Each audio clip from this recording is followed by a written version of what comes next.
The tournament has always been a very interesting part of any class because you have your fingers crossed which team is going to win. And today we are going to witness one such event.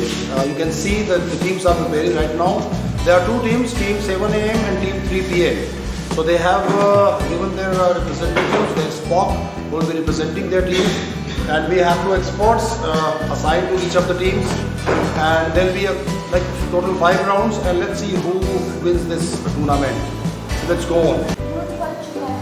मेरे ख्याल squadron क्या आप जो बोल रहे हो उसे कर पाओगे? Whatever you are saying, will you be able to do? English program में किसी बात कर रही है। और स्पॉट है सभी आपको 1 मिनट का टाइम मिलेगा। 3, 2, 1 time up. The judge is hearing the case. जब आप ये कर लोगे तो आप क्या करोगे? And you will do it. What will you do?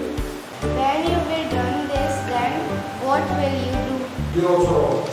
Yes. You should have said when you will have done this, then what will you do? ये भारत की उष्णकटिबंधीय में काम करना होता है।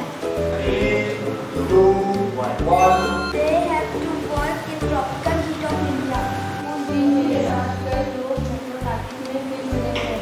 उस दिन मेरे साथ कई लोग मेट्रो टॉकीज में फिल्म देख रहे थे।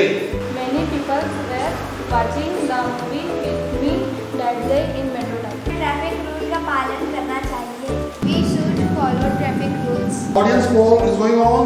You have 1 minute time. अनुच्छेद 370 जम्मू और कश्मीर राज्य के संबंध में अस्थायी प्रावधान है। There is temporary legislation in relation to Article 370 Jammu and Kashmir State. पाठक एक बार में एक ही किताब उधार ले सकते हैं। Reader can borrow one book at a time.